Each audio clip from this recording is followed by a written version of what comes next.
sorry. So I'd just like to begin by acknowledging the traditional owners of the land on which we meet today, the people of the Bundjalung Nation, and pay our respects to elders past, present and emerging. Well, welcome to Inspiration Night for October, our second last one for the year. Hang on, let me just move you people up out of the road so I can see a little bit better. That's better. Now, just a few matters that you need to know about. The Rotary calendar has been printed. Lynn has collected the box of them, and she's going to bring them along to our club brunch on the 30th of October at the border, which I'll talk about. They're only $5, so they're really good value. So if you'd like to grab some extra ones for Christmas presents, a really good chance to do so. And as you know, that we supply all of the images for the Tweed Rotary calendar. Our club brunch is on Saturday, the 30th of October at 9 a.m. New South time and 8 Queensland time. It will be at the border. We will be sending out more details to come as to exactly where we're going to meet and what you'll need to bring. So it'll be a good chance for us all to get together without the barrier in the road. So keep that in mind for you in your diary. Competition night, 2 weeks' time on the 27th, we will be meeting at South Tweed Sports Club.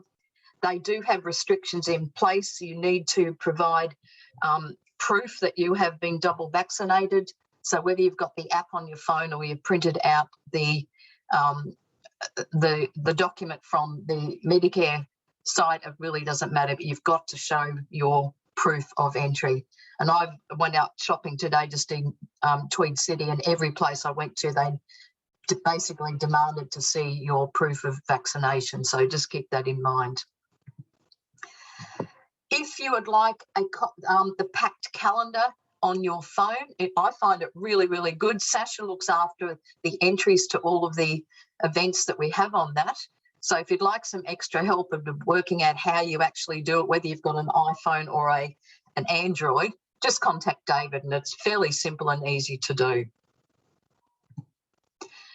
The Salon of Excellence catalogues have also arrived. They're in a box, and David and I put them in the cupboard last week, so I will bring some along to our brunch, and I'll also have some there for those that are able to come to our competition night in 2 weeks' time. I haven't looked at them yet. They're just sealed in the box. So I was just waiting for everybody to arrive. The APS walk results will be announced on the 23rd of October at 6:30 p.m. Eastern Standard Time. Lisa Kurtz and Libby Jeffrey will be hosting that, and that's all the information that I have at the moment. So we'll just sort of keep that date and time in mind, and hopefully we will get more info about how we actually join that, the results being announced. Now for tonight, our guest speaker is Michael Offey from Camera House Robina, and I'm sure if you've been into Camera House, you will have seen Michael. We also have a really good presentation from Pamela Pauline. She's a creative specialist photographer and artist, and she creates her images from rare flora and fauna. So it's just absolutely mind-boggling what she does. So we'll have a look at that after Michael has finished with his presentation.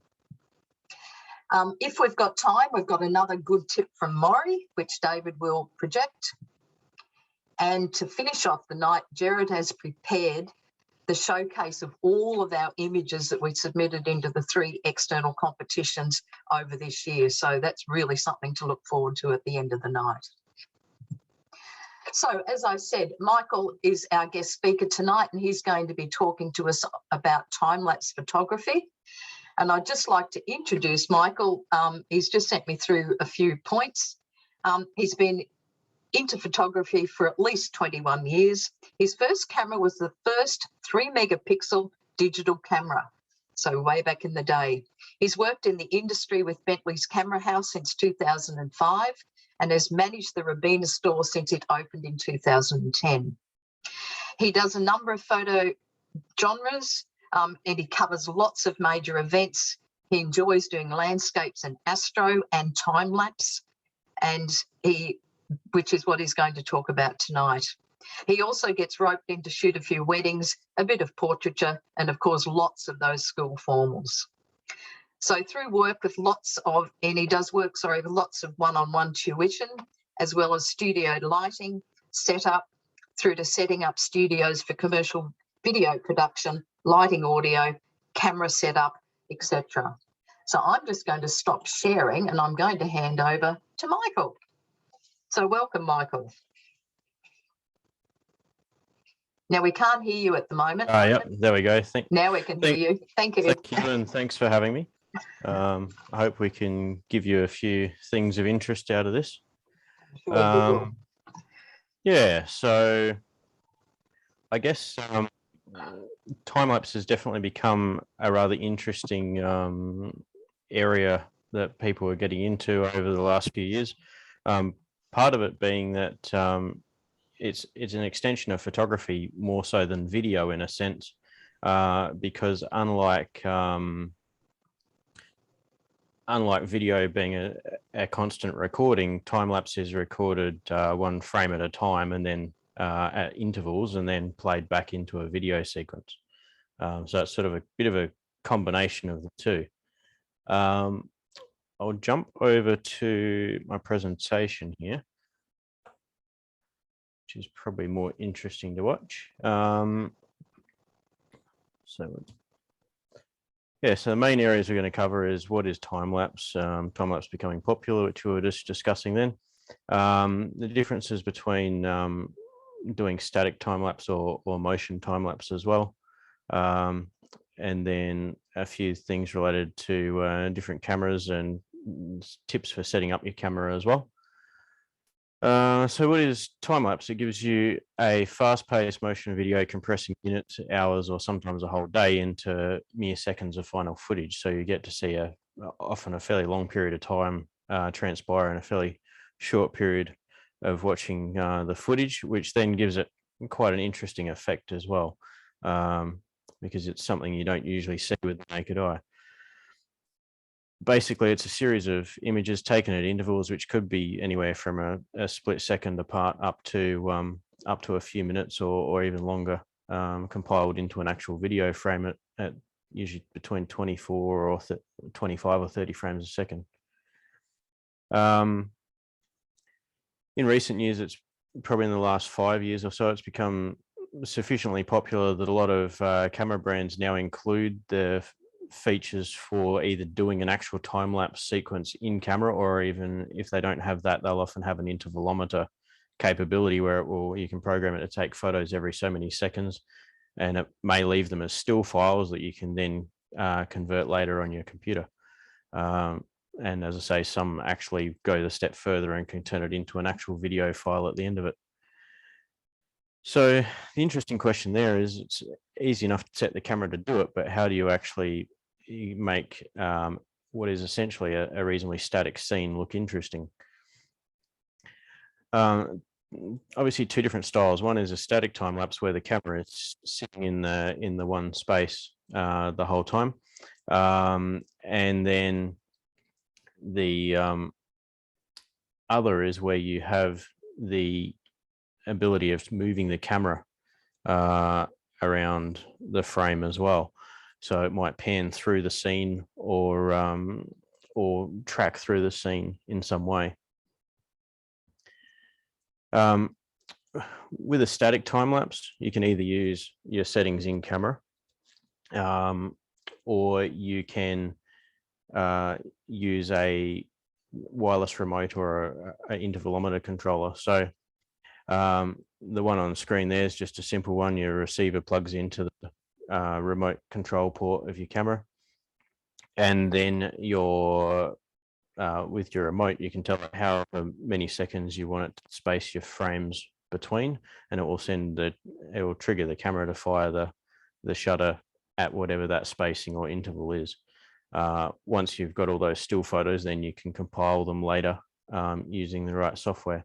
That sort of remote is also really handy for using with doing star trail images, which are a little different. You basically have the camera stationary, and you take your series of photos purely because you're wanting to run an exposure effectively over a period of upwards of an hour or more sometimes, so that you get the full arc of the rotation of the Earth showing in the stars. Your foreground remains still in the frame, but the stars rotate into the arc. The reason why you'd use a intervalometer is if you go past so many minutes, you'll start to get a fairly bad grain in your image. Whereas if you can take it in a series of photos that might be, say, 1 to 2 minute exposures each, you're not going to get that long exposure noise developing. And then you use a software to merge them together. From there, you go on to the challenges with that. Is it can end up being a little bit sort of a little bit boring in a way, because you can be looking at a fairly long scene that's reasonably stationary, other than perhaps the clouds moving or waves moving in the foreground. A good example of that I'll just put up now for you. So that there is a standard sort of a static time lapse. That was actually filmed on a GoPro, that one.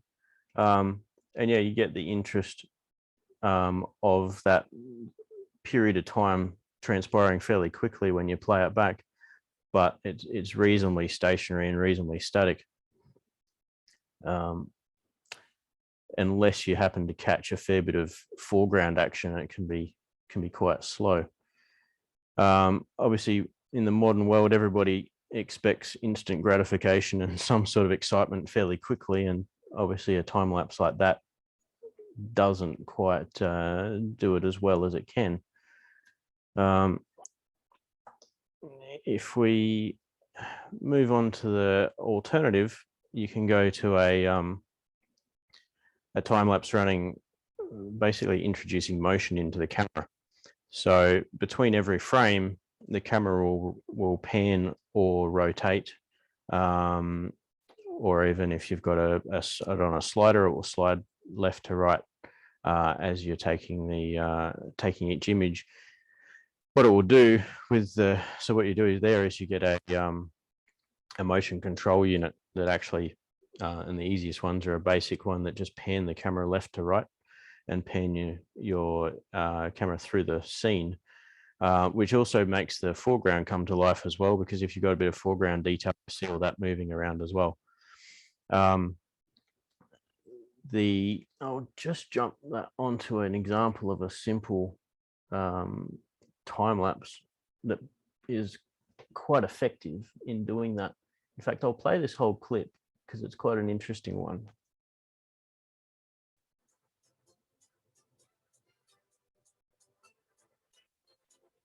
Yeah, are you getting audio with that? Yep.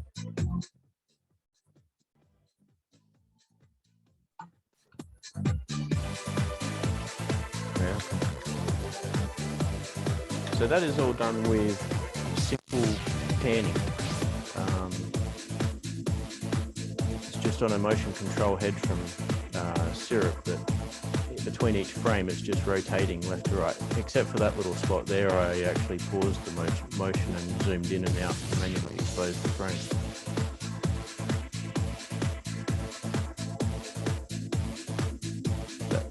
That first sequence was captured over about 40 minutes. This one I think was over about 7 minutes, so quite fast by comparison.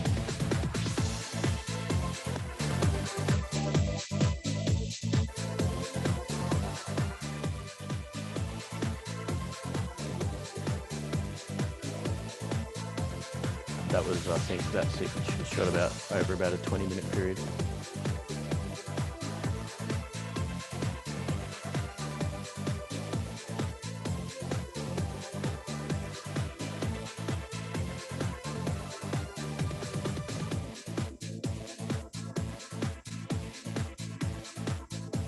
Most of these stills are just frames out of the different time-lapse clips that I put in place.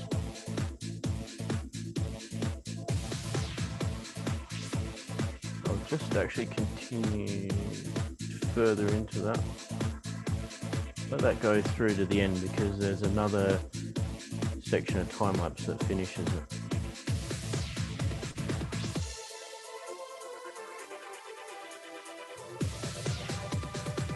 Yes, that sequence there in the background, which again, that was captured over about a 50-minute period.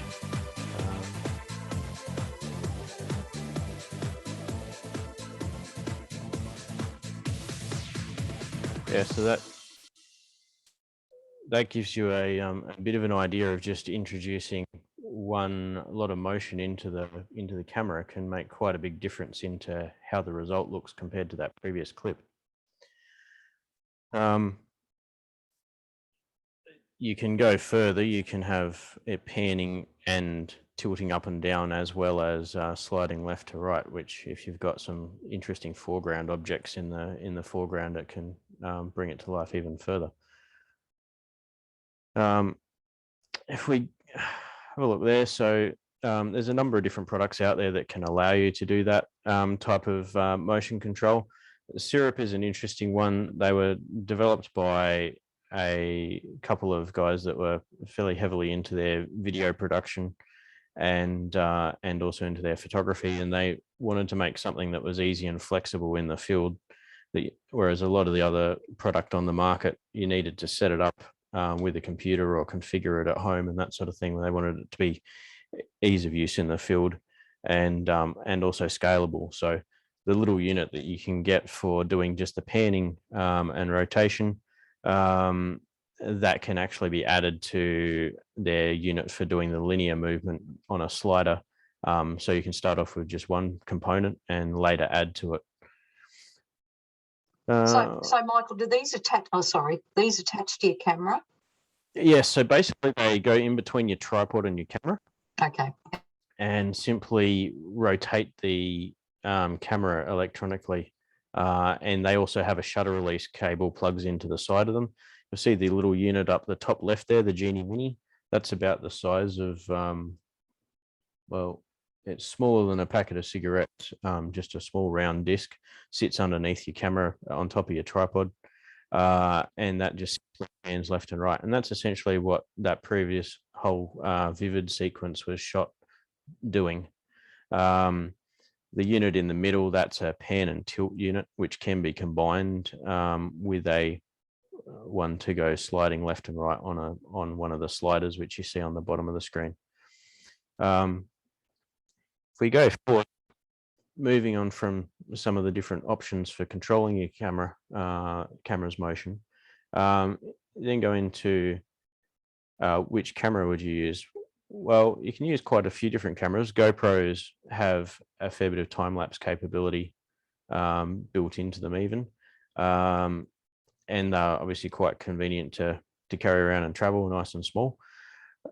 Compact cameras, a lot of them now have time-lapse capability built into them, or intervalometer ability.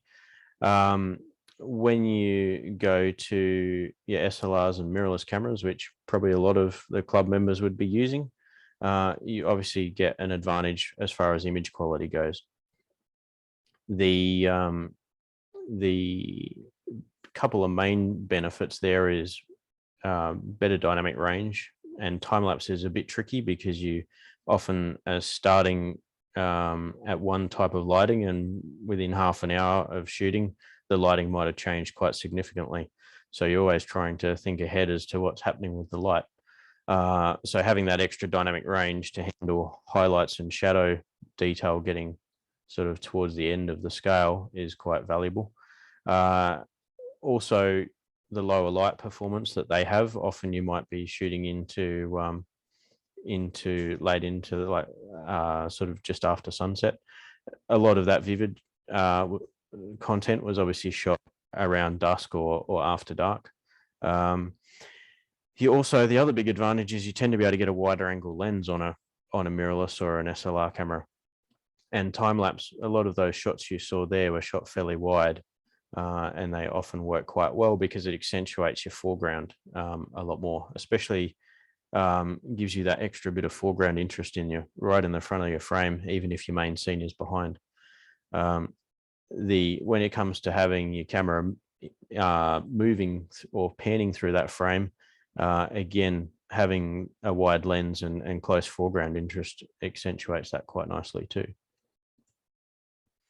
As far as ideas for camera setup, lens choice, as we were just discussing, an ultra wide lens often gives you more effect. So even if you're using a compact camera, often being fairly wide and reasonably close to your foreground interest is going to give you your best results often.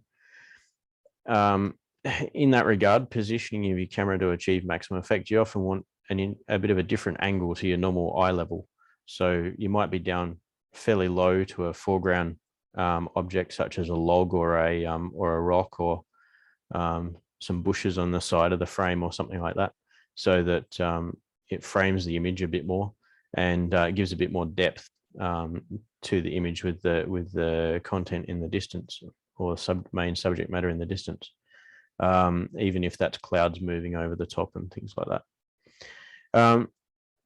If you want to do it absolutely thoroughly, yes, shooting RAW does have some advantages because you've got more color detail and depth in your frame.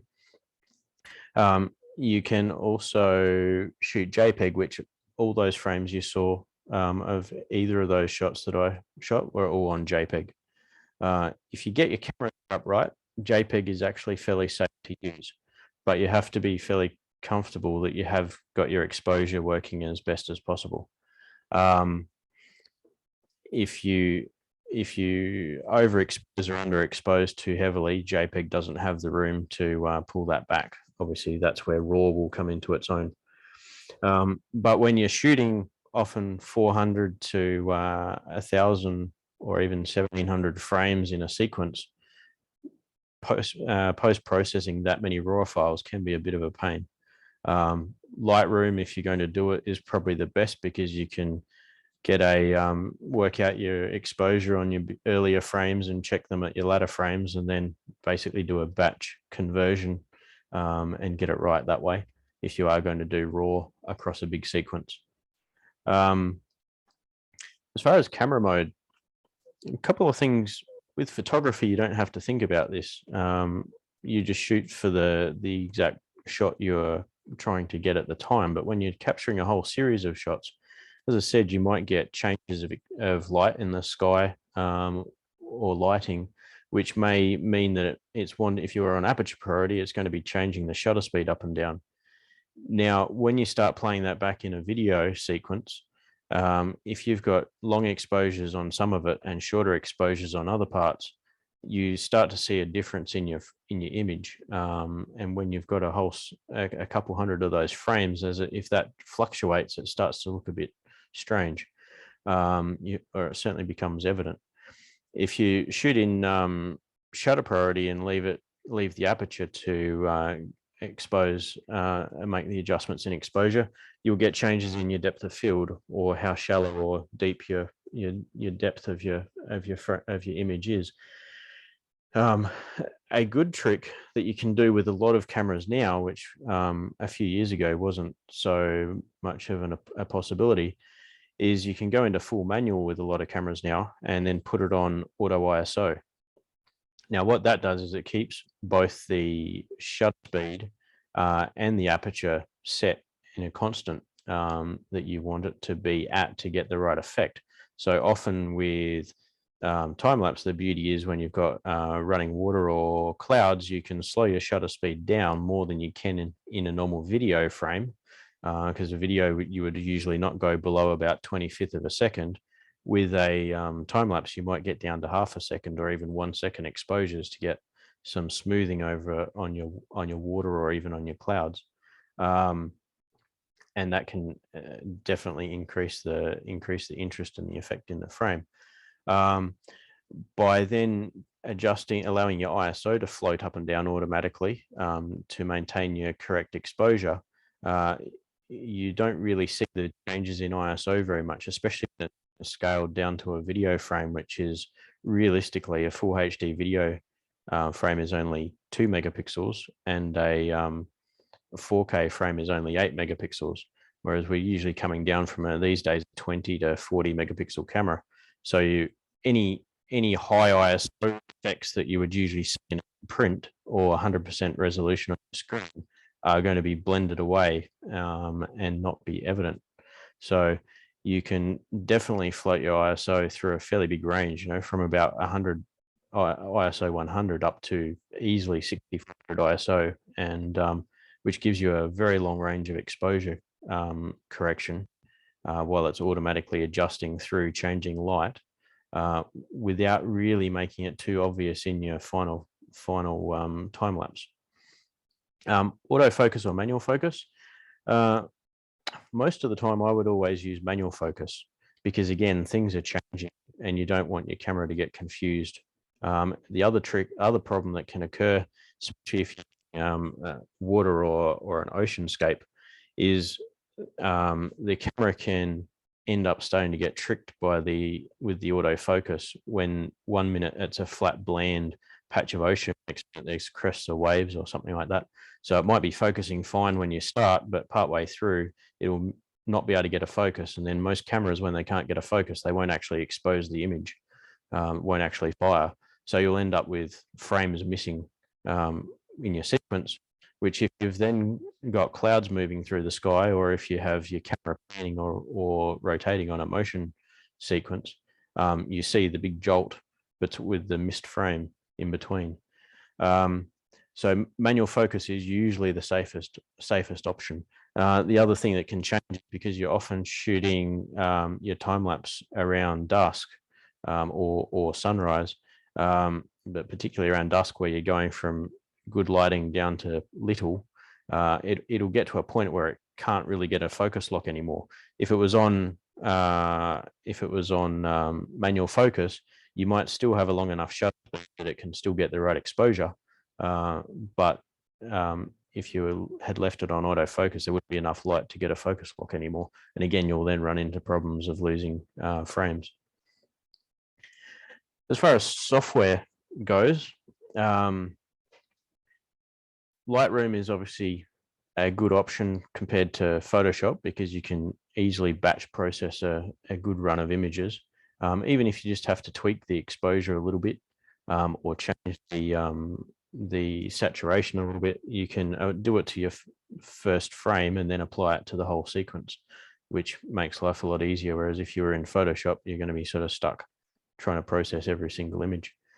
There is a little interesting situation that tends to occur with time lapse, and that is because every frame is a individual exposure. You often get slight variances between your aperture and even sometimes your shutter, but mainly your aperture, that can cause a slight flicker because you're actually getting slightly different amounts of light in between the first frame, the second frame, the third frame, and so on. It might be just fluttering just a little bit, and you end up with this flicker through your frame. So one of the things that is usually done when you come to editing your footage, compiling all your individual frames into a video sequence, is you'll usually do what's called a deflicker on them, which is usually done by a different piece of software or a time-lapse compiling software. So LR Timelapse is a piece of software that's designed to work somewhat in conjunction with Lightroom, but it mostly works as an independent piece of software. And that's where it allows you to do your deflickering. Panolapse is another piece of software that I actually tend to use. Both of these work for Mac or PC. And Panolapse will allow you to, well, basically what they're both doing is they're getting reading about 25 frames at a time in advance and averaging out those exposures between all of them and making that correction in a sequence. Then it goes forward another 25, averages out, does it to the third frame, and it's averaging on a rolling 20, usually around 24, 25 frames at a time, averaging your exposure to smooth out that variance in exposure and the resulting flicker. You can also get a couple of Lightroom plugins. Timelapse support is a free one, which helps you with exposure ramping and a few other things for compiling your time lapse in Lightroom. And exposure ramping is where you're trying to change through exposures, your exposure at sunset. So you might find that your frames have gotten too dark towards the end of the sequence. This will help you raise them up as it goes, but it will automatically sort of raise each one a little bit to keep it all sort of averaged out and looking nice and tidy in the final video sequence. Time-lapse plus Studio is another option as a Lightroom plugin rather than using LR time-lapse. Now, I'd usually do a bit of a demonstration of these couple of products, but it's a little bit harder over a video type of scenario. I will try and show you a couple of things at least.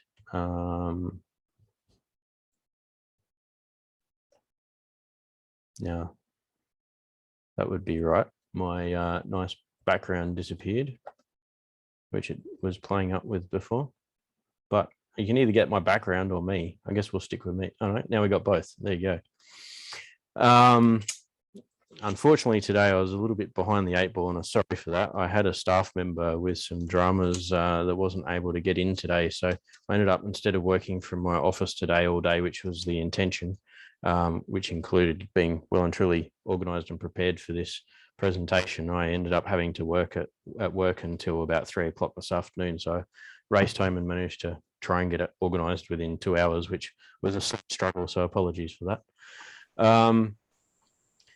So you should be able to see that there. That is a unit which is a 3-axis unit. So this bottom half here, that actually runs on the slider, and there's a capstan here which has a little gear that or a pulley that locks onto it, and that allows it to be dragged back and forth along a slider via a cable. Essentially, it's like a cable car.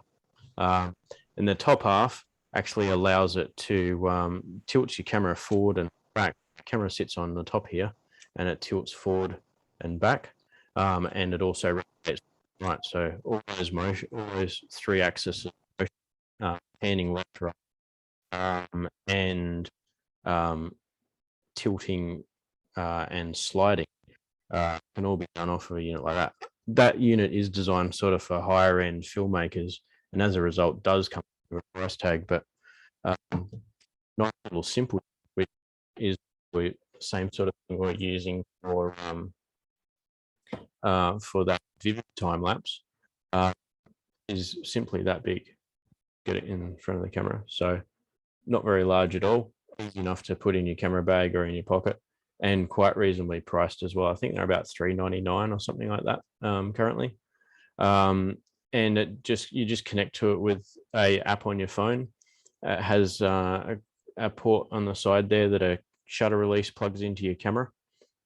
And from your phone, you just slide a slider on your phone screen, and the camera will just pan around to the left or pan around to the right.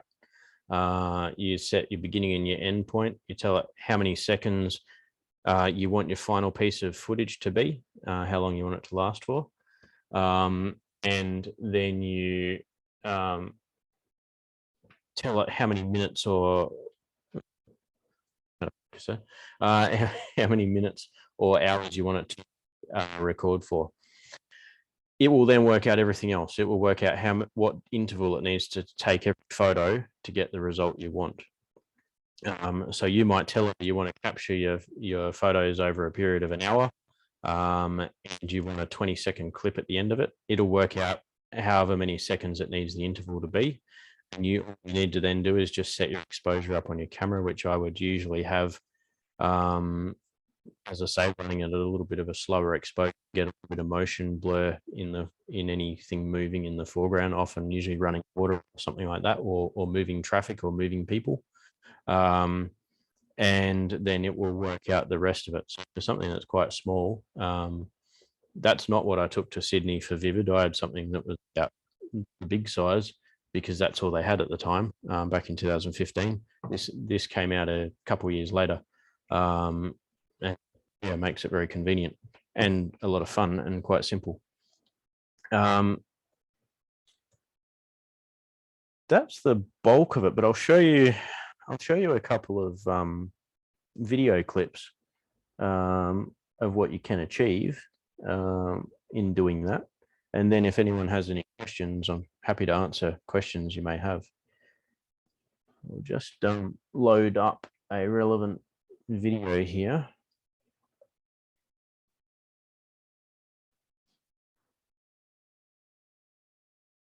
I'll show you what happens when you get something wrong. That's always interesting.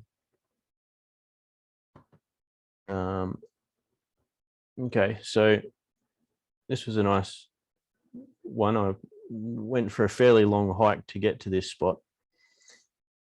And I'll just pause it there. What you can probably see is happening though, I did manage to catch the rainbow through the water, which is why it's called Rainbow Falls. This is up at Springbrook. But you can see the whole camera is moving around a little bit of shake in it. Due to the length of the hike, I took only one tripod, which I was expecting to then put my slider up rested on a rock on the other end. So one end up on a rock or a log and the other end on the tripod. When I got to the location, the only spot that I could get this framing had a couple of big bushes right in the foreground. So it meant I had to get it about 3 feet off the ground. So I had a tripod that I could hold one end of the slider up with and nothing for the other end. So I managed to find a couple of pieces of a couple of long branches and lash them together and supported the other end that way. But unfortunately, it ended up getting a bit too much movement, which you can see in the whole thing shaking around. So one challenge with time lapse is it's very easy to stuff it up, and usually you've spent quite a few hours to stuff it up. So be prepared for a few mishaps, and it doesn't seem to matter how many times you do it and get more practice, you still seem to make a few stuff ups. This is the difference you get when you go to having a 2-axis time lapse. So it's both panning and also sliding. So you can see the branch in the foreground there as you slide past. Plus it's also panning a bit. I'll show you another couple here. This is a bit nicer one here. This still had a stuff up. It looks really nice in how it came out, but it was not quite meant to be like that. It was actually supposed to start slightly around to the right further. And I did a full test and everything beforehand, and then still managed to not realize it hadn't reset to the right point at the beginning when I actually started the sequence. So that's why it sort of started off with the Gold Coast there on the very much in the right corner of the frame instead of slightly more to the middle. And I'm just showing you how you can easily make stuff ups, because otherwise you get partway through doing one and it sort of makes it a bit disheartening when you stuff it up after spending a couple hours doing it. But it happens to all of us, so don't let that get to you, because the end results can be pretty nice. This one was pretty good. I'm sure a few people will probably recognize this location shortly as we pan around. The first tip off of the location is how many people are walking back and forth in the foreground, and they're all going to one particular object, which is probably one of the most photographed objects in the Southern Hemisphere, which you'll no doubt see in a moment. I've talked about with a couple of mates about going to this location. If we ever went there, would you actually end up taking photos at it, seeing as it's the most photographed spot around? And I decided to do a time lapse instead of everybody else photographing it, which ended up being quite interesting. Over a period of about an hour, there would have been, I reckon, 100 to 200 people and that was middle of the day, including a photography group on a tour from Melbourne, actually, that came past in there. That was the area they got to at the middle of the day there. I think that's some of them on the left there. But yeah, that's the Wanaka tree at Lake Wanaka. You know, the sad part, somebody's come in and chopped the bottom branch off. Yeah, a bit ridiculous. And it's now got a fence around it, I believe. Crazy, isn't it? ridiculous. Yeah. When I was, you might have noticed on that one, if I get back to the middle there.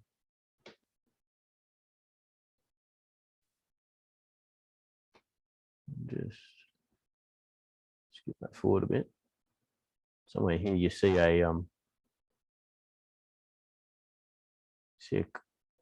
besides a couple of ducks in the foreground swimming around, you see a kayak come through somewhere here.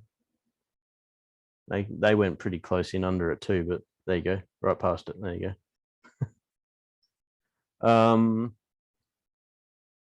Now I'll just show you a couple of other interesting things you can do. This one here. So another way you can do it is do what's called a cable cam, which is basically a camera suspended from a long cable. So instead of traveling over a slider about 1 meter or 2 long to go past a foreground object like a rock or something like that, you can actually suspend it on a cable and run it over a whole distance. This was one I set up using doing that, and this was in a factory. So it was a 36-meter cable run with the camera suspended from the ceiling or from the roof.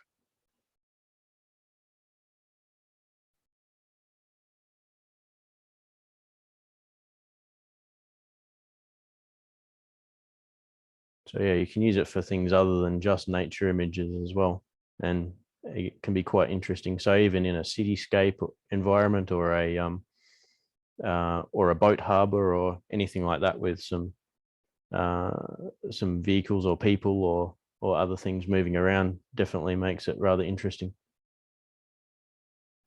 It took us a few hours to rig it all up, and then we spent some time shooting from the different sequences in different parts of the factory. I'll finish with one final video here, and then if anyone has any questions, they're welcome to ask.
Don't know whether I can get this to hold it, so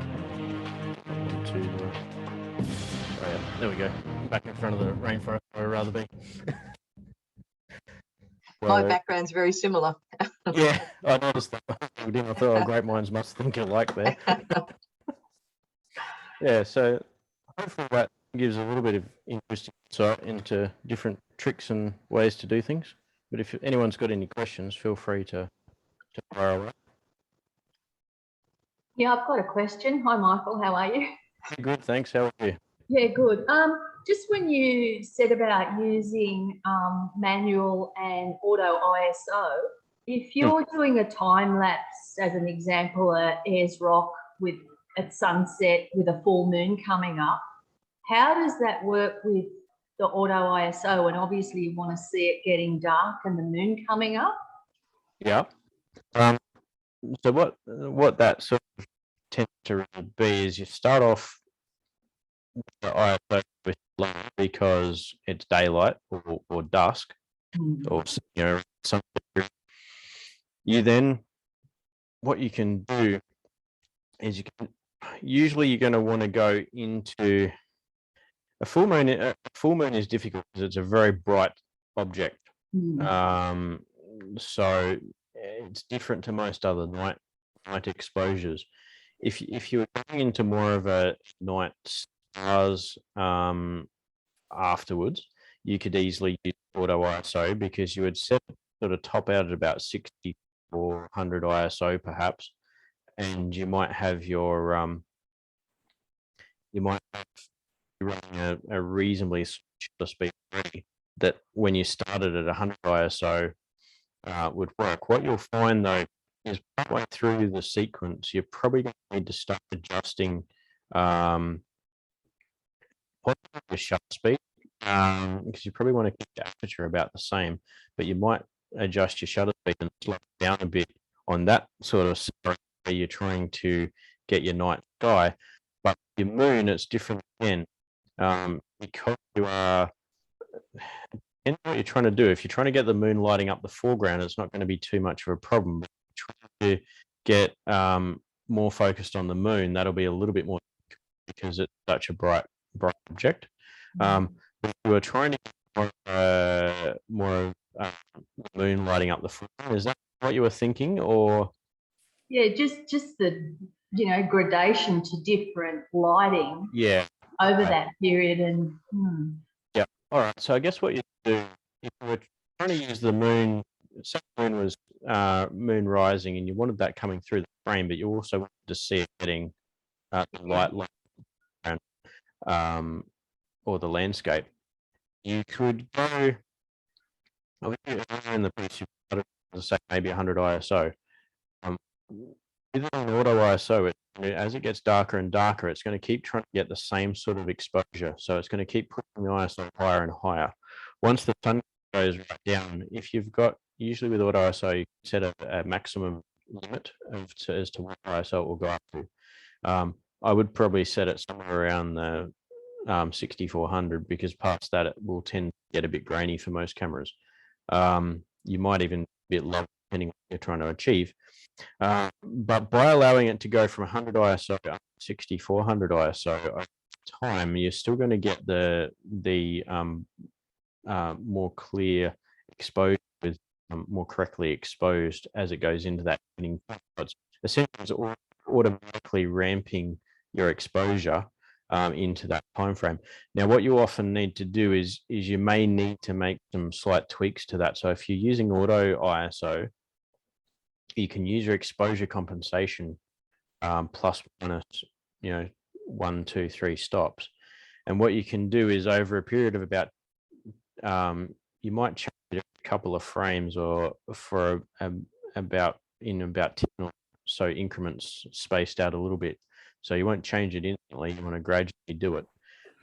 So it'll take one frame and then another frame, and then you'll might change your exposure compensation dial up plus 0.3 if you're trying to get it a bit brighter, or down by 0.3 if you're trying to go a bit darker. Then you'll wait another couple of frames and then you'll change it another third of a stop increment, and you'll do that over a period of time. Now it's still going to be not perfectly smooth in that transition period, but if you're using one of those softwares like LR Timelapse or Panolapse, it's going to be smoothing out that exposure, so it's going to help you smoothly change through, even though it may not have been perfectly smooth when you actually captured it.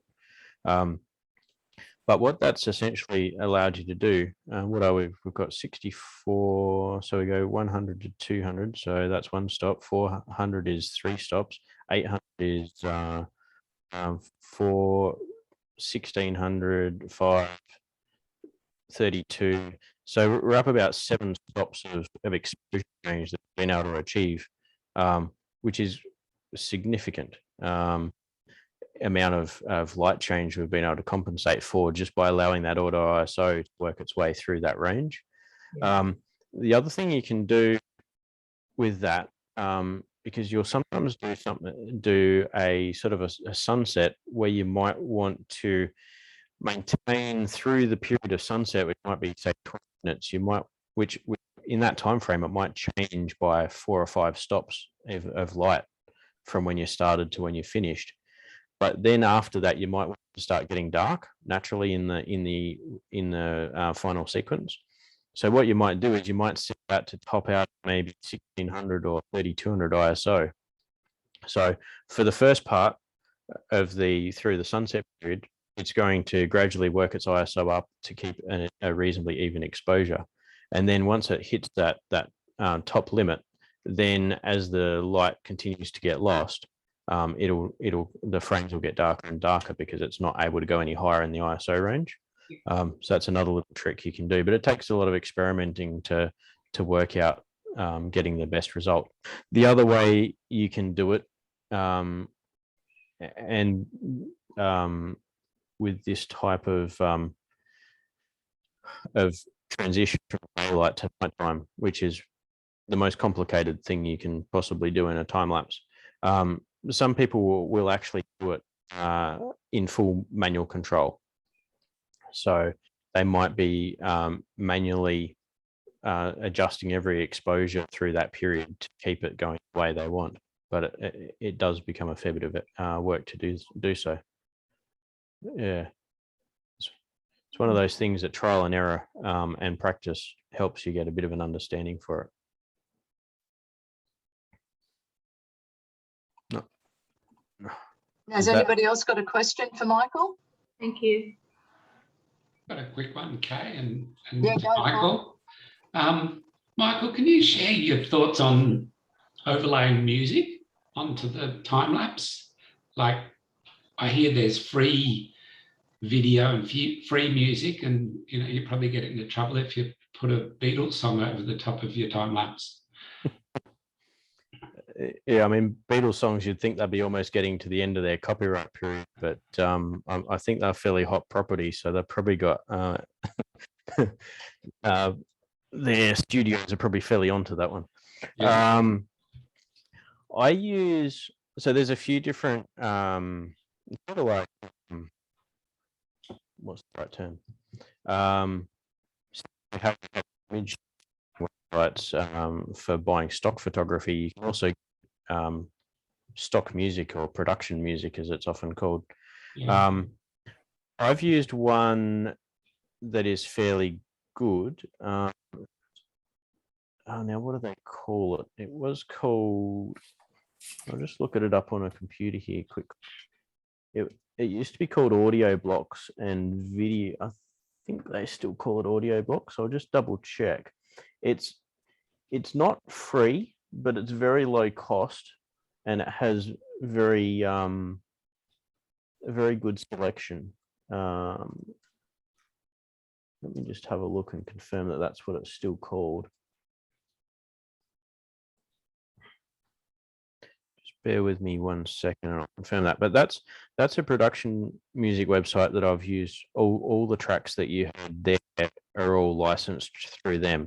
Mm-hmm. The beauty of them is you pay an annual fee, which gives you access to all their content. Right. And I just think I remembered what they call it now. It's now called Story Blocks. That's right. So they used to have video blocks and audio blocks, and now they've amalgamated it all under the one banner of Story Blocks. So if you have a look at that, storyblocks.com, they have some really decent music, and it's fairly easy to search through the different genres of content to find something that suits. You can do it by tempo and by style and a whole lot of other things. So over time, I've just gone through, played a few different. You can just, before you even download it, you can just play a sample piece of the clip and see what it sounds like. And I've just gone through and grabbed a whole selection of those that I then use on my content. But yeah, having good music to a time lapse is obviously, you would have seen the ones that I had music to that were proper edits versus the ones that were just a quick rough compilation of the actual time lapse itself. Having the audio does make a fairly significant difference to the overall presentation for sure. I also, when I'm out doing a lot of my time lapses, and I haven't used it in these ones, in those rough edits that I've shown you there, but I often take an audio recorder with me, and while my camera is working away for half an hour to an hour capturing the sequence, if it's like at a waterfall or a creek or something like that, or just in a rainforest, I'll be recording the water sounds or the bird sounds or something like that I can then use later in my sequence. I might still have music, but I might put some bird song sort of that I've recorded into it as well, just over the top as a different audio channel. So Fantastic. it also keeps you busy while you're sort of sitting around bored for an hour waiting for your camera to capture all the frames. Yeah, very good. Thank you. Michael, I've got a question. Is it fairly easy to set up in camera? It depends on the time camera. lapse?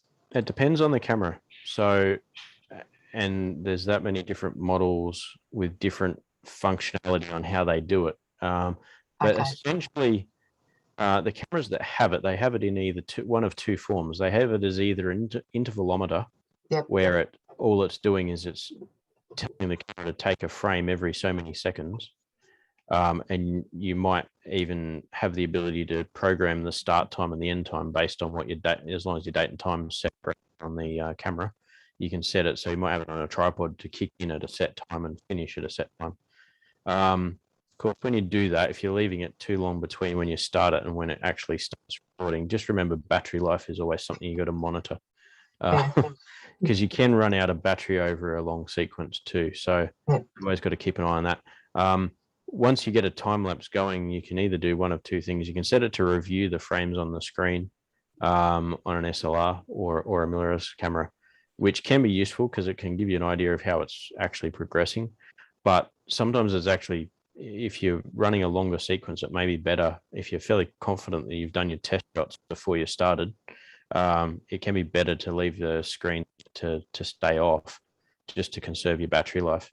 And also be prepared if you're doing a really long sequence, like over an hour or so, to have a spare battery ready to do a change midway, and you've got to change that really fast because you only have a couple seconds before you start getting an obvious gap in your sequence. Okay, thank you. With the so I sort of said with your question, you have your intervalometer style. Then there's the some of the others have an time lapse mode. In the time lapse mode, it's doing the same thing. It's capturing all the frames, but instead of giving you individual frames at the end on your memory card, so 500 JPEG files, it might just turn it into a video file at the end. So you'll just end up with an MP4 file or an MOV file, for instance, on the card. That's obviously an easy way to do it because it saves having to compile it. And some of the cameras, like some of the Nikon cameras, and I think some of the Panasonics, and probably even the Canons and Sonys that do that, they can actually do it in camera smoothing, exposure smoothing, when they do that. So it does cut out a lot of the post editing to compile your actual sequence. The one thing I like about having the full res files is you can actually crop in on your scene as well in post. So, and you can also run it. You could actually set it to do an 8, as long as you've got about 24 megapixel would give you a 6K file, and around 40 megapixel will give you an 8K file, I think it is. So you can actually run a much higher resolution if you're trying to display it on a big screen, for instance, that if you had a high res big screen. So you can do that, which you otherwise wouldn't be able to do with normal video. But having the full res files also makes it a bit easier that if you are trying to do some touching up or editing, it when you scale it back down to say a 4K or full HD video frame size, it definitely hides any issues that you may have in your original frame a bit better. Yeah. So, different ways of doing it. Yeah. I've got a Z7, so I'm sort of thinking it might be on I that. think it may have both options in there for Yeah. you. I'll have to go and have a hunt Yeah. around in the menu. Yeah. Thank you. Yeah. If anyone's really stuck trying to work something like that out or how to set it, you can always give us a call at the store. And as long as we've got the same camera you've got on the shelf, we can always go and grab it while you're on the phone and find it in the menu and talk you through it too. Yep. Okay. Unfortunately, we're not quite clever enough to be able to remember everyone properly, no. thoroughly, but we can usually work it out over the phone with you if we've got one in our hand. That's fine. Has anybody else got any questions for Michael? No, it's good. Yeah, no, thanks, Michael. That was really good and just something different from what we've had in the past. So it's something that I'm sure a lot of people would like to go out and give it a go. And as you said, it doesn't matter if you stuff it up. You can just, start again and keep trying till you get the sequence that you want. Yeah. Well, if a bit of time to kill and running out of ideas on different things to do with photography, it's definitely a way to make it a bit more of a challenge and consume a bit of your spare time. Yeah, well, that's right. No, that's wonderful. Yeah, well, thanks very much for getting here on, at least anyway, after your hectic day. Yeah. Always these things happen, don't they? You have all these At the everything best of planned. Yep, and it all goes haywire. Okay, Yeah. look, thank you very much. Thank you, Michael. Yeah, thank you. Now I'm going to hand over to Barry and Di to draw our lucky door prize. And Michael, I might just get you to stop sharing, I think. Hang on, let me just see how we're going. Okay, I'll hand over to Di and Barry for our lucky door prize. Okay, you right, Barry? I am. Okay, I'll just hit the button. Number 6 we've got today. Oh, Carol Brand. Carol Brandt, yeah. No, we'll try another one. I don't think Carol's there, is she? Yeah, we got a few absentees tonight. Yeah, that's fine. Number 12, Ed. Ed Stewart, no. Yep. Try number 4, Di. No. Try number 9. 37, Trish Ren. Oh, sorry. 37, Rennie here? no. All right. 28. 28, no. He's not here. my Actually, goodness. Neville's not here tonight. No. No. He's playing golf up at Sanctuary Cove or something. Oh, Number poor 2. guy. Number 2, no. Andrew Leach is not here either tonight. That's unusual. Yeah, We've got to get one sooner or later. try 4, Di. I've got 28 again, but he's not here. Yeah. 22. 22, no, that's Keith or Mac. Try 9. 26. Marla. Sue Gates. Yay, No, Marla's here. 36. No, 26. 26. Yes, 26 is Marla. And she is Okay. here. She's here, isn't she? Yeah. Okay, Marla was- Marla. You've got a choice of a puffer. Can you see? No, put it in front of you. Puffer Yep. or a cleaning kit or a USB stick. Marla? Just unmute yourself, Marla. The USB stick, thanks. Okay. Now we've got a mini one or a normal one. I'll have one that will fit on a key ring. Does it have a key ring thing? Whichever one has. All right, that's a 3. Yeah, okay. All right, thank you. I'll get in touch with you somehow and get it to you. Because you're in Okay. New South, aren't you? Sorry. You're in New South Wales? Yeah. Okay. Thank you. Right. Rightio. Okay, we'll try the second one. I'm 26 again. Let's try again. Random number generator's not working Number very 10. well. Number 10 is David Lucas. Yay, David. Okay, David. Right, what's in the hall? You got the a puffer or a cleaning pack? I'll have the cleaning pack, thank you. Okay, great. That's it then. Can I Okay, change thanks, my guys. number? Change it to whatever Jeff Cousins got. Now, Michael, you're quite welcome to leave whenever you like. We've just got a few little presentations that we'll just run through. So if you'd like to stay, you're quite welcome to do so. Okay. Yeah, I might duck away from the computer just for a moment, but I might come back. Yeah, a no bit of it. problem. Yeah, no problem at all. All right. Okay, the next part of our night, I'm going to hand over to Lynn to introduce another type of guest speaker that we're going to have a look at via a YouTube clip. And her name is Pamela Pauline, and David is going to play the clip after Lynn has introduced her.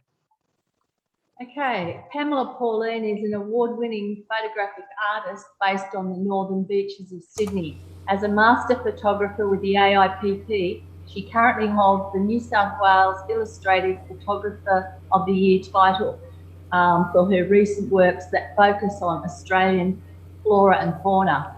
I've actually followed Pamela Pauline for quite some time, and what drew me to her work was the exquisite compositing of Australian native flowers and birds.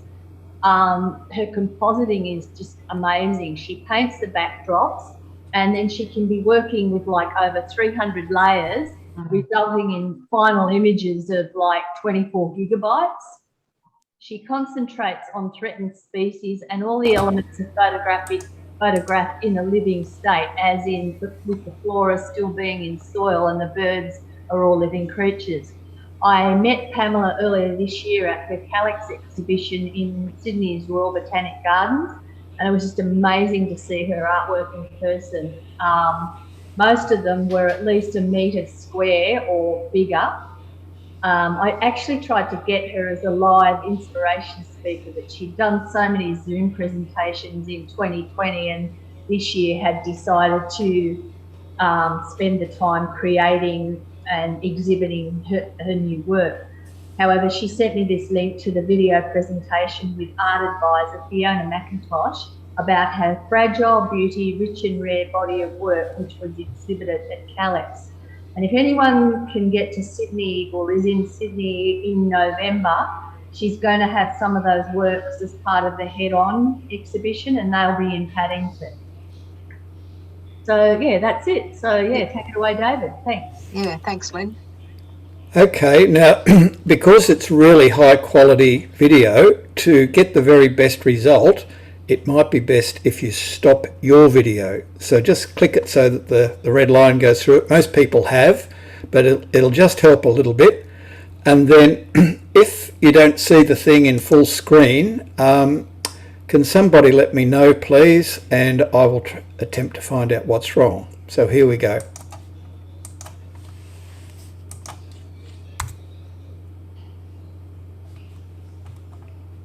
Hi, my name is Fiona McIntosh, and I'm thrilled to be here with photographer Pamela Pauline in her exhibition Fragile Beauty, Rich and Rare, which is currently on show at the Calyx in the Royal Botanic Gardens here in Sydney. And it's the most gorgeous autumn afternoon, and there are many people coming in and out with lots of questions, really intrigued about the exhibition, the works that are on here at the moment, and I'm sure have many questions. I've got a few questions. Okay, yeah. I'd love to talk to you first about being an artist, your journey as an artist, your journey as a photographer. They say medium creates meaning for artists. What is it about photography that draws you in? Yeah. Well, I guess I've always had a camera by my side since I was a teenager. You know, I loved documenting moments and people and landscapes and nature. And it's just been my constant friend. I feel that I guess the documentation side of photography is what really appeals to me. It's real, not always literal, but it's real. And I think over the years, my photography has certainly changed a lot, like any artist. It's evolved. So, you know, where I started documenting my life and experiences, it's moved more towards art, photography. It's still purely photographic, but it is art as well. So it's moved beyond documentation and moved into something which resonates, which may have some underlying meaning, an emotion. Yeah, my work has to be emotive. If it's not emotive, I don't know what the point is. It has to have a deeper meaning to what you initially see. And that's, yeah. So photography, we have this perception of photography, and always have really, and a fascination with it since its start in the 19th century, about recording the truth and recording reality. But actually photography doesn't necessarily do that. No, and it never really has. I mean, if you own a few different lenses, you realize how you can distort reality in your photography. And a lot of people misunderstand photography and assume that it's just documenting real life, but some of the great masters like Ansel Adams always manipulated his work in the darkroom. And that's not something I've ever had a problem with, because I do feel that it's about telling a story. And however you can best do that is okay. And what are the most significant stories for you to be able to tell through photography, through the manipulation in the darkroom? What is it that you're looking to do and say with your work? For this, I mean, this particular body of work has very deep meaning to me. And what I'm trying to do is draw attention to the biodiversity crisis that we're all facing. So in Fragile Beauty, Rich and Rare, I'll tell you, it started mid-2019 is when I actually started the body of work. And it was from reading an article in The Guardian about a plant called the Hibertia fumana that they had discovered at Moorebank in Sydney. Well, they found it, but they thought it had gone extinct. And it just piqued this interest in me. And I thought, I've got to learn more about our threatened species in Australia. And you know, as soon as I started making phone calls, I realized this is something that everybody needs to learn more about. So I eventually got behind the scenes at the plant bank in Mount Annan and started documenting the threatened species that they have there with the guidance of a horticulturist. And I wasn't even clear when I started this body of work how I was going to create my artworks, but I knew I had to do something. So yeah.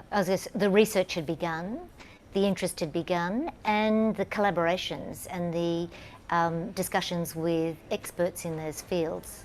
And I absolutely needed experts in the fields. I'm not a horticulturist.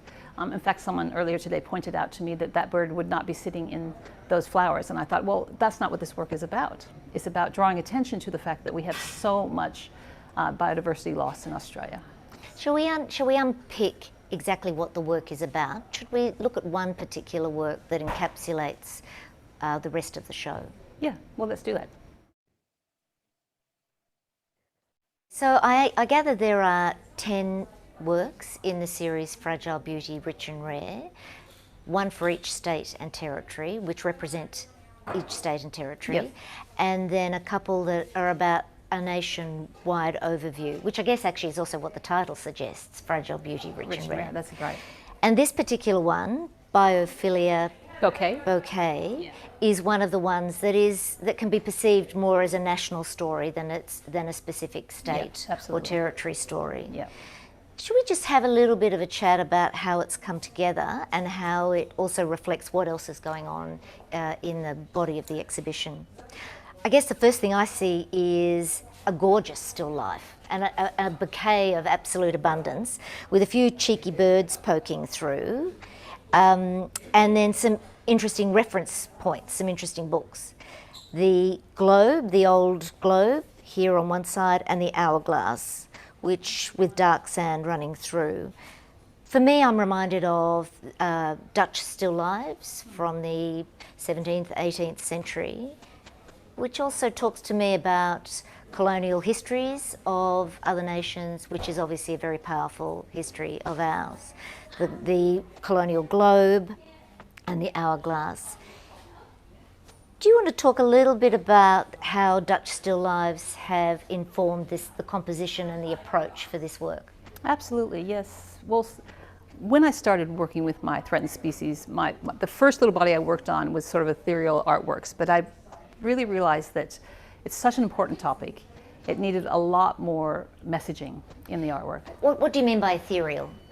Well, these artworks behind here. So just sort of beautiful, mystical landscapes that were not literal, real. And perhaps the story was less obvious or less overt. It was less overt, and I didn't know if people would just think, oh, that's a beautiful artwork. I wanted them to actually take more time and think more deeply. So I thought the Dutch still lifes are perfect that way with all of their allegory and symbolism. So I thought that's what I'm going to do. That's what I'm going to create. And all the hidden secrets in Dutch still lives and the hidden symbolism, which really referenced morality, individuals, and the impermanence of things, mortality. Which I thought this was interesting. This was an interesting take because in reality, every single thing that you see in these artworks is actually alive, unlike still lifes, and that they were all nature morte, they were dead. These are all still living, still in the ground, all of these plants. All the birds are living, none of them are taxidermied. Yes. So I thought it was sort of a play on still life as well, because they're not still, but they could become still if we're not, Yes. Yes. Yep. So you mentioned that you've worked with wildlife carers, horticulturalists who work in the field protecting threatened species. Do you want to talk a little bit about how you actually identified the species with them and then how you actually photographed them? Yeah. So, I mean, I needed a horticulturist by my side because I wouldn't be able to identify these myself. Working behind the scenes, though, a lot of the plants are actually labeled. So I would, if the horticulturist wasn't right there with me, I would read the label. I would sometimes right there, but often later, research that particular plant. Was it indeed threatened and why? So, the horticulturist guided me, but then I did a lot on my own with them sort of in the background, yes. In terms of the wildlife, I suppose one of the most incredible experiences was going out to Perth to visit the Carrican Rehabilitation Center with the black cockatoos. I literally had a cockatoo named Randy sitting on my shoulder the entire time I was in this enclosure. He wouldn't leave me alone, and it was just one of those really special moments with wildlife. But I needed the support of the carers to make sure I could actually capture some of these images. People say, why didn't you capture them all in the wild? Well, of course, I would never have finished the project if that was the case. Wouldn't have happened. So they do say you should never work with children or animals. They do say that, but I've done that, I've been a portrait photographer for a long time, so I'm quite comfortable working with both. Right, obviously. And are there any particular ones in this work that you'd like to draw to our attention? Oh, I have to say I absolutely love the forest red-tailed black cockatoo. I just find them charismatic, beautiful, intelligent. But then I guess that goes for all of the birds. The palm cockatoo looks ancient. He is ancient and wise. We've also got the Carnaby's cockatoo, which are critically endangered in Western Australia. Gouldian finch, although I know they've had a little bit of a comeback. We've got the bushstone curlew. Look at that eye. I wanted to bring in a bit of humor in this as well. I mean, nothing's to scale. Yes. Except for the fact that the biodiversity crisis is actually that large. Yes. In that tiny vase. That was important to me to sort of create that feeling. Not that you know that right away, but once you start to understand that this is all threatened. Did you actually create the vase? I didn't. And create the bouquet? Okay. Well, the first thing I did was I painted a backdrop. So if you can see that that's painted. I set up my studio with the terrestrial globe with these books that are all relevant to this topic and this little vase.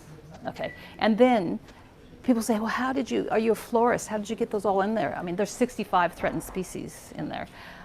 Nationwide? Yeah, I mean, there's many more than that, but, yes. But this is a national sort of picture. Yeah. In this particular one, there's 65 threatened flora. And so I carefully extracted what I wanted from each photograph and then placed it. So your commitment as an artist is not just about photographing what is there and understanding what to photograph and how to select it and how then to choose the sort of personality or character around it. But then it's many hours back in the studio creating the story. And creating the story. Yeah, so masking out everything that I didn't want to see. So this particular artwork, for example, has 307 layers. It's got all of the threatened species. Then with that, of course, I had to consider the shadow to make it three-dimensional. So they all have shadows that were created from the original photograph. So it's very detailed, very complex, enormous file, 24 gigabytes. And at that point, your computer slows down, mine slows down, and you sort of think, you know what? Done is better than perfect. So, you know, I eventually was very happy with this creation, and I said, that's it, flattened it, and it's ready to print. And then I guess the next phase in being a photographer is actually selecting the scale to which you print, the sort of paper that you print, the sort of finish that you want on the work. Yeah. So, you know, it's material, it's a selective eye, Yeah. it's understanding the equipment that you're using, it's multi-layered. It's multi-layered. And I thought for the still life work, I really didn't want to have glazing, because, you know, in traditional still lifes, there wasn't glazing. The varnish, yeah. No, the actual glass. So I didn't want yes. these to be behind glass. Yes. But there's this new product, it's a solvent pigment print, which is actually archival, but scratch resistant and water resistant. Yeah. And so I thought that is actually perfect for this body of work. And I just feel like it's very tactile. You can almost go in there, well, you can go in there and touch it. Which we won't. Which we won't, but I just did. But it felt perfect for this body of work, and just framing it in a simple frame to draw attention to. It's very immediate. Do you want to chat a little bit about the books? The books are, I gather, in the ones around each state and territory, reference those particular state areas and regions. Yeah. And these obviously hearken to something much bigger. Much bigger. So these are sort of just the broad concept around the importance of nature. For example, the biophilia hypothesis is the hypothesis that was written after the book that was called Biophilia, which really is just the notion that greenery and the natural world is intrinsic to our well-being, and the destruction is devastating to every living being. So that's a really important book, Biophilia Hypothesis. Recovering Australian Threatened Species was a piece that I picked up during this process, and it brought me so much hope, because it's actually stories of recovering these threatened species that it actually works. As a collective, there's so much that we can do, and I learned through that book how many stories, positive stories there are out there, if we all do our bit. Yeah. The Greening of Gondwana? Oh, you know, that's just a book I have on my shelf, and it's fascinating just how Australia has become this continent that, you know, has so many species that are endemic just to Australia. Yeah. It's absolutely fascinating. Beauty, rich and rare. Yeah, that's right. And Botanica. Botanica, well, you know, these are personal works, and I had to throw that one in because it was given to me by my mother. So, and my whole family sort of plays a little role in here. My husband brought me this little caterpillar from the garden while I was working. So I thought, well, I'll just add that, and I think it completed the piece. I think what is wonderful about the work and the exhibition itself, it is such a huge issue for us to begin to engage with, really understand and feel that we can make a difference in some way. And you seem to have encapsulated in this one image and the 10 others, or the 9 others, very powerful, potent, macro scale sorts of images and concepts in a way which is digestible and which resonates. And without it being too bleak, you know, the little hints at optimism in there, the cheekiness of some of the birds, and it helps us understand, I think. It was so important to me to create this body of work with pieces that were actually beautiful, so that you aren't, you know, if I read a story about you know, koalas that are suffering, to me that's just heart-wrenching. I'd rather look at something of beauty and then sort of take it all in and look at the messaging. So it was really important that I created something that was palatable, not, yeah. And how have people responded? I have been so pleased with the response. I mean, I've had so many people in here with tears, you know, because they're obviously, it's moved them, and that's what I want my work to do. If it moves people, I've done my job. Yeah, I've been really thrilled. Lots of wonderful conversations, new connections. Very happy. Fantastic. Yeah. Congratulations. Thank you, Fiona. Thank you for talking to me. Lovely to chat. Wow, thank you, Lynn. That was just spectacular. Yeah, she's just amazing. She's so interesting to talk to, and yeah. Yeah, no, that was really, really good. And you can look at those artworks and you keep looking and looking, and you just keep finding these little surprises like birds and just, yeah. Yeah. Amazing. I've just got a comment come through from Marla. What is her Instagram handle? Do you know that? I follow her. I think if you just put in Pamela Pauline, you'll find it, but I'll look it up. Okay, yeah. Yeah, that worked for me, guys. Just Yeah. a name. Just the name. Thanks, Paul. Yeah. Yeah, that, I mean, 300 layers and selecting every one of those plants and animals and putting them in, that's just astonishing. Yeah, it's Very just clever. Pamela Pauline Photography. Yep. Yeah, that's great. Thank you very much. Okay, David, I'm back over to you again. We're going to have a look at one of Maury's tips and then we're going to end the night with Jarrett's showcase. Okie doke, here we go. Oh, excuse me.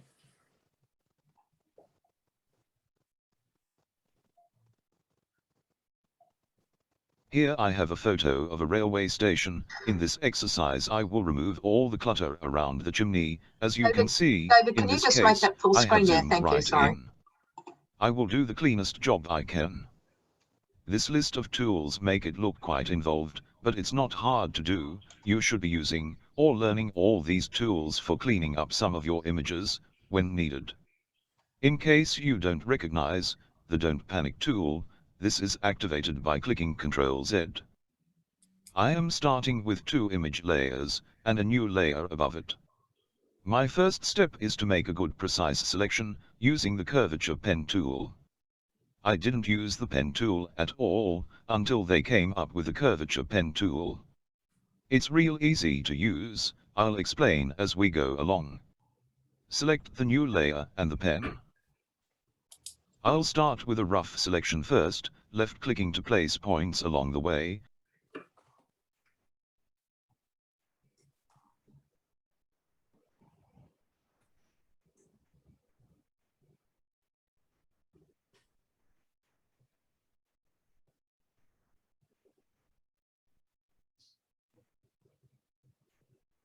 Ending up back at my starting point, clicking on the first point closes the selected area. Left-click and hold on a point allows you to move and place it where needed. You can move the one point as many times as needed. Double-clicking on a point will create a straight line between one point to another. Both ends of the line needs double-clicking.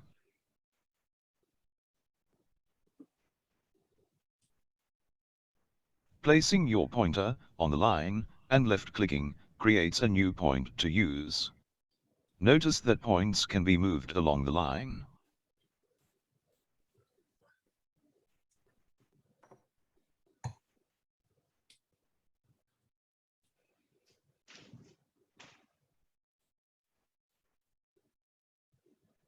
I am leaving a section just for the time being. I will get back to it.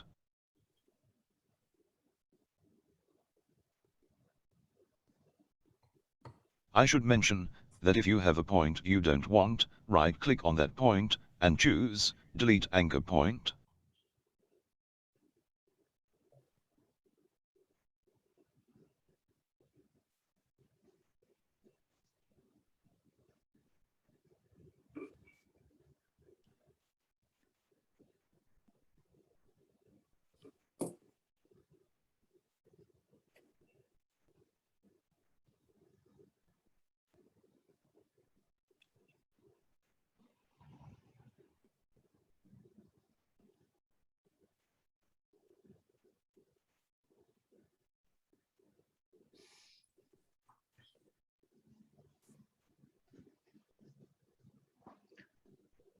Perhaps I should have zoomed in closer, all the easier for you to see. You can pull curves into the lines.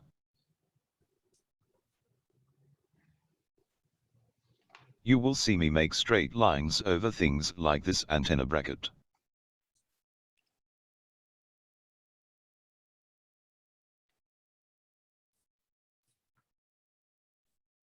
Double-clicking both ends to straighten the line.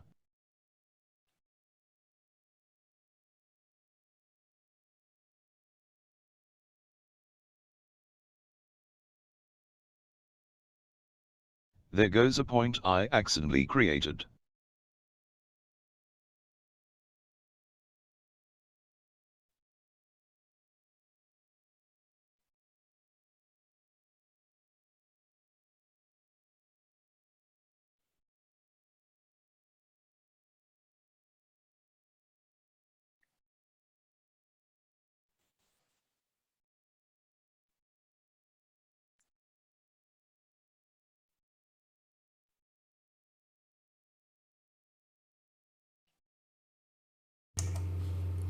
I'm sorry, I don't know what's gone wrong there, but the video seems to stop and the audio is going along very slowly. Does anyone have any ideas?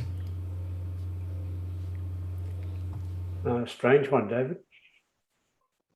Yeah, well, I'll try it again, see if we can pick it up from where we left off. Please be patient.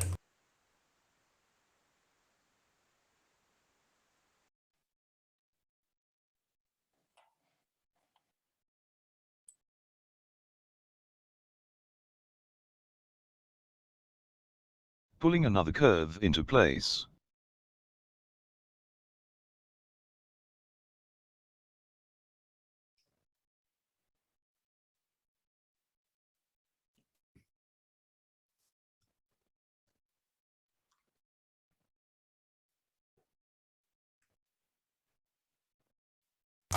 I'm sorry, I don't know what's going wrong with that. It's something in Zoom because I actually downloaded the file. It took an awful long time, took over an hour to download earlier today, and I wanted to do that so that I could play it from my computer and not stream it.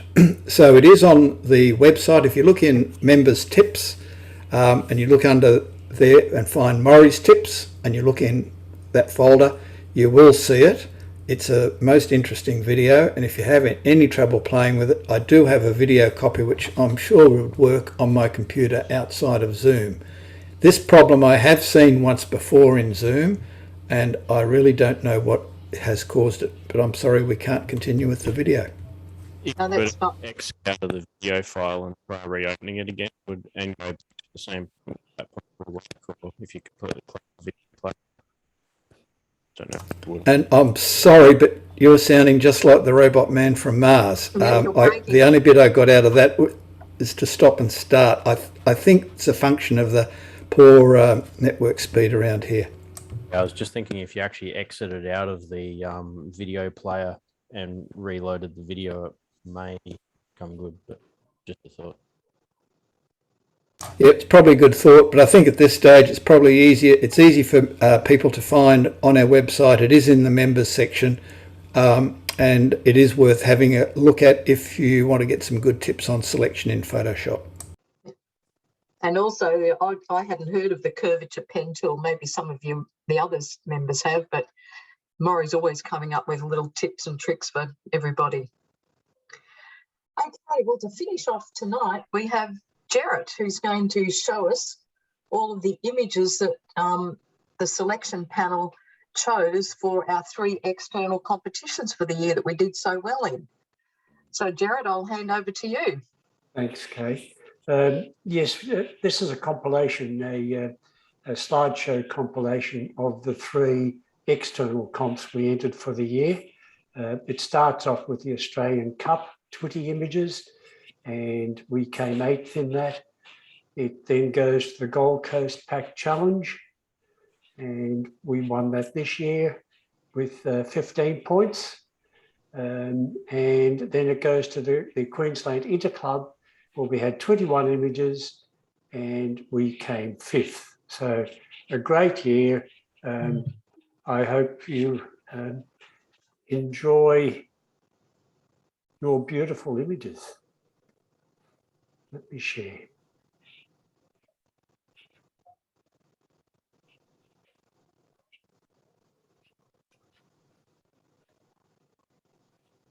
Let me try that again, please.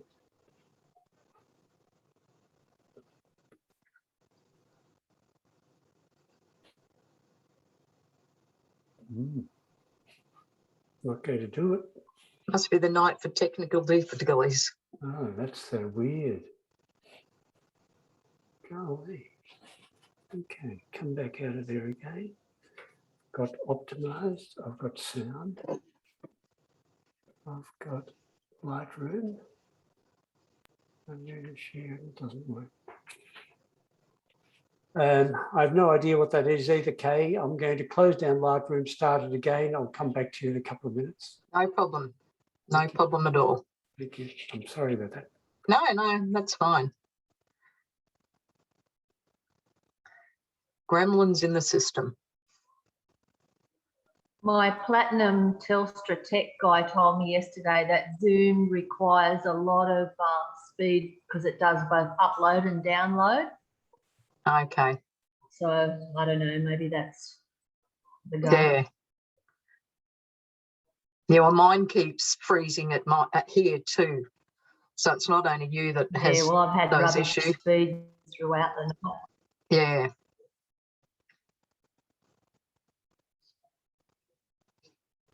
Yeah, I think if you're watching videos or anything where the picture's changing, you're much better off stopping your own video. That just helps to cut down on the usage a bit.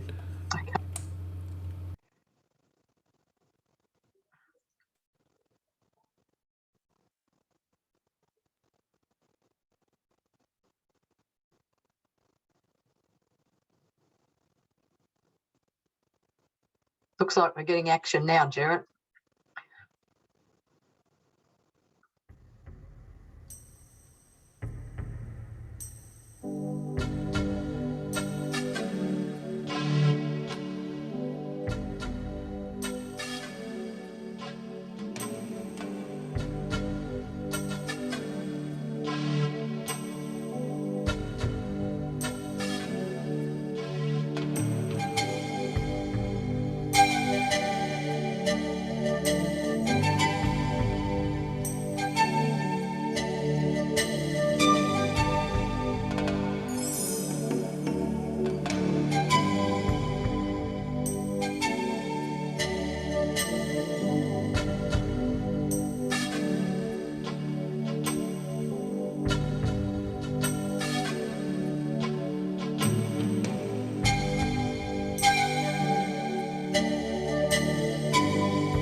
Oh, that was great, Jarrett. Thank you so much.